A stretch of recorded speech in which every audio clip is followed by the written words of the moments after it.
What do you use for like music production and recording in terms of gear and software?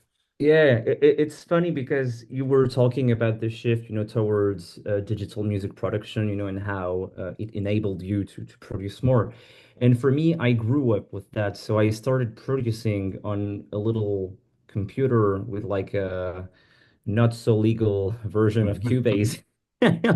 But that of course was back then. Now I've bought everything. But yeah, it was just starting to produce with Cubase, and then I was doing, like gardening work for my neighbors, and I just saved up like a bit of money to buy myself a used MacBook. And then, I just transitioned to what was it? GarageBand, Yeah. GarageBand and Logic. And then I've settled, I think it's been I made the switch like 5 or 6 years ago to I'm now using Ableton because I just love it because for well, it's in the name for live purposes when I don't have my band, I can rearrange stuff.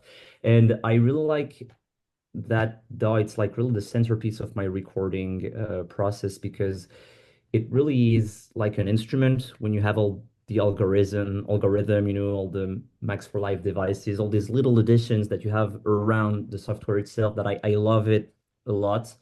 And then to be honest, I'm not really a big hardware user. I don't have like a collection of synthesizers, even though I love that. I've worked for Arturia. Now I work also on the side for another That's awesome. synthesizer company. So I just love gear and I know a lot about synthesizers. But when it comes to my stuff, as you said, like my catalog is a bit big, like for someone that has been only here for 5 or 6, no, like Yeah. 4 or 5 years.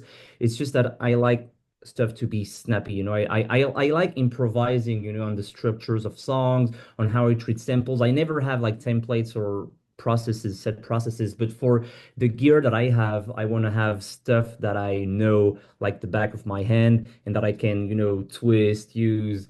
Uh, so yeah, I would say I have like a Stratocaster that I've bought in the US that's totally customized, like with weird, routing, like weird pickup settings. Same for my bass. I've had like the same stuff for basically 10 years.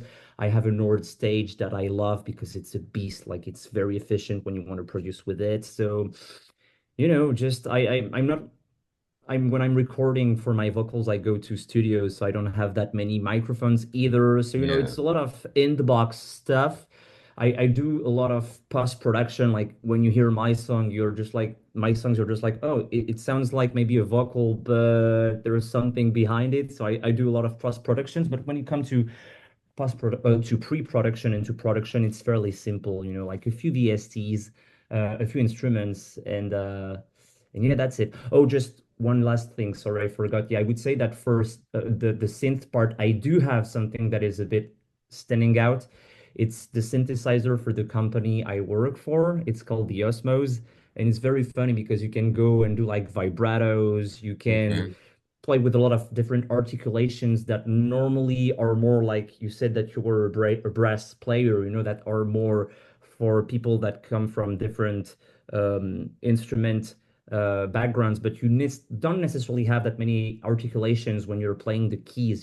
So it's very funny because now I have that synthesizer that can really blend with my voices because you can have vibratos, different levels of attack, and all that stuff. So I would say that has become very quickly also a centerpiece of my process, and I'm not doing that to do like fake advertising for the Oh company. I just love yeah. that synth. Moving to your single, or excuse me, your album with the Yeah, single, but yeah, recently released Gars, Bian, yeah, and also the single within Deja Vu. I got a yeah. chance to listen to that. I got to go back and listen through the complete album, but Hmm. few songs I listened to, especially Deja Vu, kind of had that. It almost had like a cinematic feel to the Yeah, instrumental. Yeah. yeah. What was your inspiration behind the album?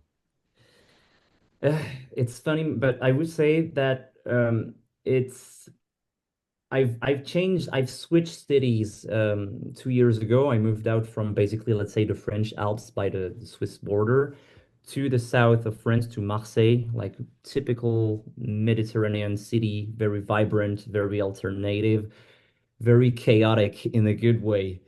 And that city has just given me so much inspiration because I've had so many, like in 2 years of time spent there, I had, I don't know, like 10 years of experiences, like if I compare it to the other cities I've been in. So it's really yeah, a thankful note, to that city because when I arrived there, I was burned out. I was very tired. I was very unsatisfied with how, I was doing music, and just that city with its lack of perfection, but its joyous chaos just like freed me up. So it's the main inspiration, and all the themes of that the album are somewhat related to the city. People I've met there, experiences I've had there. You have many references to the just the setting. It's a beautiful area, with just a lot of cliffs, white rocks, like pine trees all around. It's very cinematic. But it's funny because the single in itself is not very representative of that because it was written well before. There's actually another version of Deja Vu that's out on my first EP. It's just that I wanted to do like a more stripped down version that let just the instrumentals shine. You don't have any drums, in that song. It's Yeah. very rare for me. Normally, I love hip hop infused drums, something that's very energetic. But in that one, you have like a bass inspired, like a double bass inspired sound that has like some percussive aspects. But I wanted it to be vocal driven and powerful, but I wanted to avoid the gimmick that I sometimes overuse, like the calm, and you think it's over, and then boom, big drop, and everything explodes. I wanted it to be a little more, yet have more space, and to let as you said, like that contemplative, cinematic fitting shine a bit more. So yeah, it was cool to rewrite that song with a very different vibe compared to the original version.